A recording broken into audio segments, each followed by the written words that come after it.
Welcome back.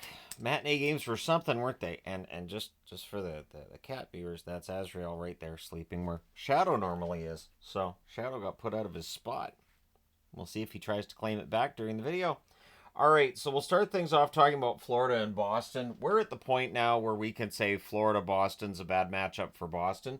Although, what's interesting is Boston won all the matchups during the regular season last year, and then in the playoffs, Florida takes them out. So we'll see what happens this year.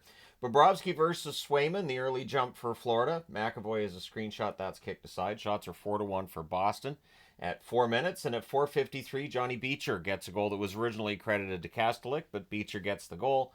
Kastelik and Lowry with the assists. Florida presses to respond. The Panthers end up drawing themselves a power play. There's a shorthanded rush by Marchand that makes it 4-on-4 for 1 minute and 19 seconds. And during the 4-on-4, Lundell has one that takes a Panthers bounce. And at 6:33, the game is tied at 1. Panthers press for the lead. The Bruins then get some pressure back at the half. Peak fires one high on a rush chance. We get a fight between Greer and Zaka after a pretty big hit in the corner that neither team seemed all that happy about the whole fallout. Game's getting kind of ugly. The Panthers with a power play, and they score on it. At 11:51, it's Reinhart from Adam Boquist. It's a face-off win, and it's buried. We get more punching. The Panthers come out of that with the third power play. The Bruins kill that one, and I really felt like they needed to stop all the extracurricular activities. You are playing into Florida's strengths if you continue to do this kind of thing. We get a power play for Boston. That's killed off. Verhaeghe's denied on a 2-on-1 rush. It is now 4 games into the season. Carter Verhaeghe yet to record a point. Delay a game for Zadorov with 1 minute and 55 seconds left. Florida unable to capitalize on that, so it's 2-1 for the Panthers after 1. Second period, the Bruins press are kept to the outside. We get a post for Ekblad as the Panthers are pushing for another. Bruins press at 4.5 minutes, and eventually they get one. Carlo roofs one from the right circle. Kastelik and Koepke with the assists at 5:08. Who has Koepke in their fantasy hockey? Because you would have done it as a joke, and look how many points he's getting. He's getting a ton. We get a power play for Boston. Pasternak's denied and close. Bobrovsky holds, and then on a 2-on-1 rush, Reinhart with a shorthanded goal at 9:39. Loves playing against Boston, apparently. So that restores the 2-goal lead.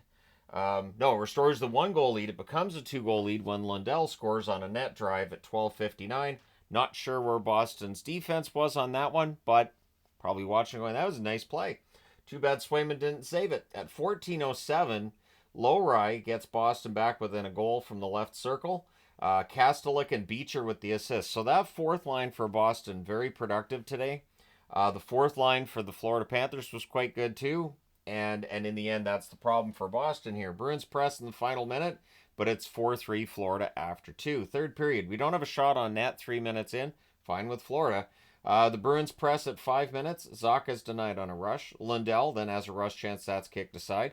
Bennett's denied. The Bruins rush the other way. We get a power play for the Bruins. That's killed off. Bruins press with 6 minutes left. Lundell to Luostarinen. There's a near miss there. The goalie pull happens with 1:55 left. With 49.4 seconds left, the Panthers go back to the power play, which ends the game. Your final score in this one's 4-3. Florida's 0-2 against anybody who's not Boston, but they're 2-0 against the Bruins, so 2-2 overall. Boston's 0-2 against anybody who's not Florida. They're 2-0 against everybody else, so they're 2-2 as well. Shots on net, 12-9 Boston in the first, 10-6 Florida in the second, 9-7 Boston in the third. Final shots are 27-26 for the Bruins. Power plays, Florida 1 for 5, Boston 0 for 4. The hits, 37-34 for Boston. Easily the heaviest hitting game we have had so far this regular season, and not a surprise. Bobrovsky saves 24 out of 27. Swayman 22 saves on 26 shots. And all I could think when I was watching this was that neither goaltender looked great today, and their combined cap hit is over $18 million. So, at any rate, let us go ahead and move on to another goaltending duel of sorts. The Ottawa Senators hosting the LA Kings. This is the most un-LA game I think I've seen them play in years. It's Kemper versus Forsberg. We get an early press for Florida. Kemper was sharp on some early chances. I swear he was. Stop laughing. Shots are 3-1 for Ottawa at 6 minutes. We get a fight between Jeannot and McEwen. The Kings come out of that with a power play, and they score on it. And there's a lot of scoring that goes on in this. Fiala from Kopitar and Clark at 8 minutes and 12 seconds. That one's buried on a good cycle. Then LA gets another. At 9:07, it is Lewis who turns and wires one past Forsberg, Turcotte, and Anderson with the assists. The Sens then get a power play, and they score on it. It is Sanderson from Tkachuk and Stützle at 10:25 on a wrister from the slot. Sens look to tie it. The fans call one. The referee doesn't, or at least it looked like he didn't. And then the referee decides, hey, you know what, I'll call it. So he calls it. That's killed off. The Sens press after that power play's done. Tkachuk's denied on a net drive with 1:46 left. The Kings get a power play. Kempe has a blast that's saved and cleared, and unlike most of the power plays today, that one gets killed off. So after one period of play, it is 2-1 for Minnesota. To start the second, of course, the Sens finish the kill because there's only 14 seconds left in it, and then they get some pressure. Clevin has a slapper that's kicked aside. The Kings press at 3 minutes.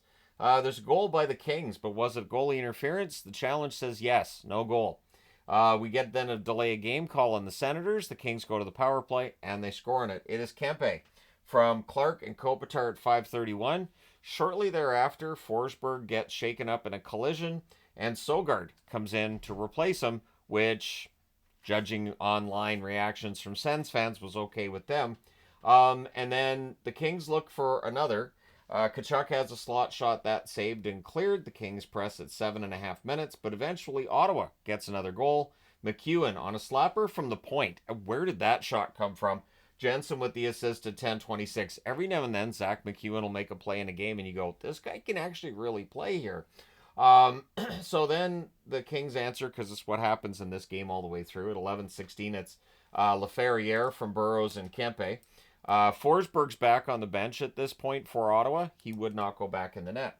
We get 2 minutes of 4-on-4. The Sens then press with 5.5 minutes left. The shots are 9-6 for Ottawa with 5 minutes left. There's a delay of game call, so the Sens with a power play, and they score on it. It's Batherson from Sanderson and Norris at 15:13, and 19 seconds later, Chabot dekes out Kemper and scores. Stützle and Tkachuk with the assists at 15:32. We then get a power play for the Kings, and ding ding, they score on it. Fiala passed a screen from the slot. Clark and Kopitar with the assists at 16:25. Ottawa, not done. McEwen gets the second goal of the game, because why not? He scores from Gaudette and Cousins at 17:52.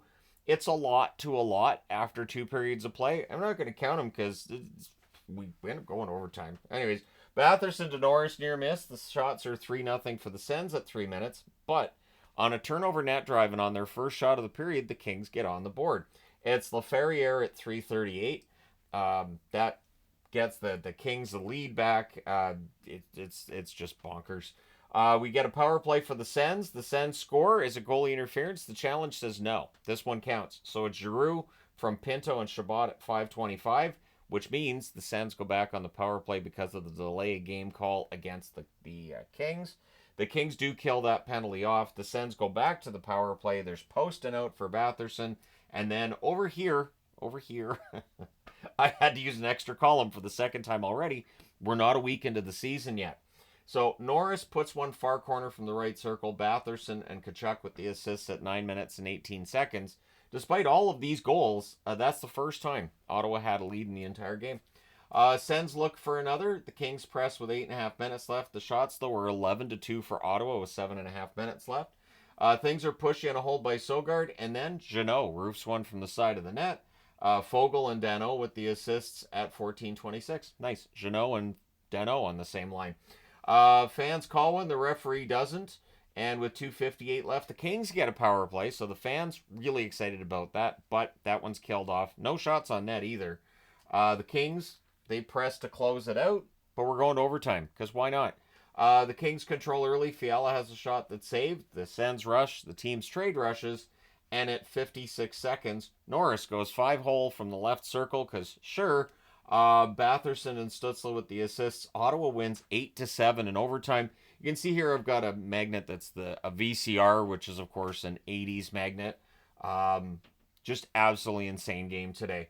The shots on net, 11-7 Ottawa in the first, 16-11 Ottawa in the second, 12-6 Ottawa in the third, 2-1 Ottawa in the overtime, including the shot that matters. Final shots, 41-25 for the Sens. 3-for-5 power play for the Kings. 4-for-6 power play for the Sens. The hits, 25-22 for Ottawa. Kemper, 33 saves on 41 shots. Not his proudest afternoon. Forsberg saved 6 out of 9. He's replaced by Sogard, who saved 12 out of 16 because Ullmark wasn't in the lineup for today. And this reminds Sens fans why they went out and got Linus Ullmark. What an absolutely bonkers game. All right, now we'll get to arguably the quietest and fastest game of the day, which is Utah-New Jersey. This game was done, well, there's half a period left in this and almost the entire third period here. Like, just this game, they just wanted to get it done. Vejmelka versus Allen in this one. Bastian has a shot that's blocked and cleared. Cooley has a net drive that's defended. There's no shots on net 4 minutes into the game. Utah presses at 6.5 minutes. Hamilton fires one wide on a 2-on-1 rush. Their power play for the Devils. That's killed off. Utah then draws a power play. The Devils killed that one off as well. Shots are 5-2 for Utah with 6 minutes left. Jack Hughes to Bratt. Near miss at the net. The Devils press with 2 minutes left. Utah had a 3-on-1. That misfired. 48 seconds left. Utah gets a power play. That becomes a 4-on-4. So that rolls over into the second period. Just as it became a power play, Seamus Casey gets what's officially a power play goal. He's here with the assist at 1:14. Seamus Casey's on pace for a lot of goals this year, and I'm here for it. The rookie defenseman playing pretty well. And yeah, that was just as the power play started. It was a nice one. Devils press for another, and then there's another power play for them that follows. He sure couldn't bury one in close. That power play's killed off.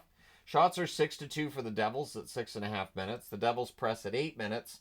And at 8:13, Nason scores, so he stays red hot. And Casey with the assist. So now Casey's got his first NHL assist to go with his 3 goals. And there was just too many chances for New Jersey there. Just Utah leaving Vejmelka kind of hung out to dry. We then get a power play for the Utah Hockey Club. Things are pushed and a hold by Allen. The Devils do kill that off. Devils press with 6.5 minutes left. There's too many men on the ice, so the Devils have a power play. That's killed off. The Devils in control of this game at this stage, though. Utah would press in the final minute with 16.8 seconds left. The Devils get a power play. So it's 2-0 for New Jersey after 2. Nothing crazy like the other 2 games. Third period, Utah finishes the kill. Shots are only 2 apiece, 4 minutes in. Power play for Utah, that's killed off. The Devils press at 7 minutes. We get a power play for the Devils.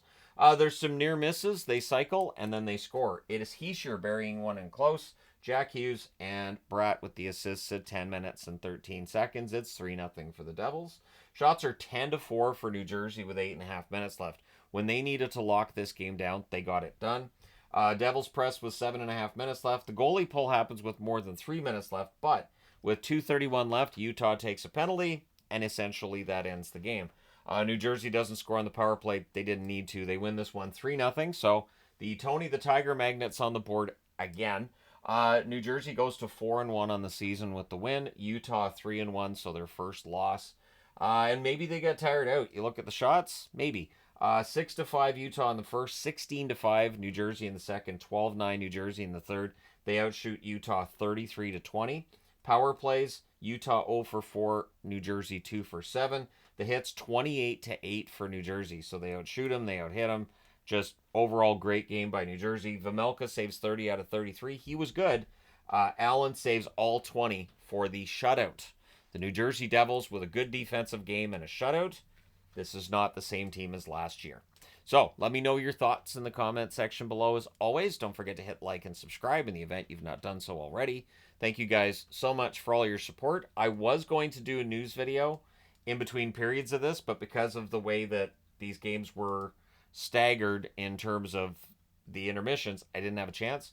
So I will do a news video later on in the afternoon just before the evening games get started tonight. So let me know your thoughts. Don't forget to hit like and subscribe in the event you've not done so already. Thank you guys so much for all your support. I will talk to you again soon.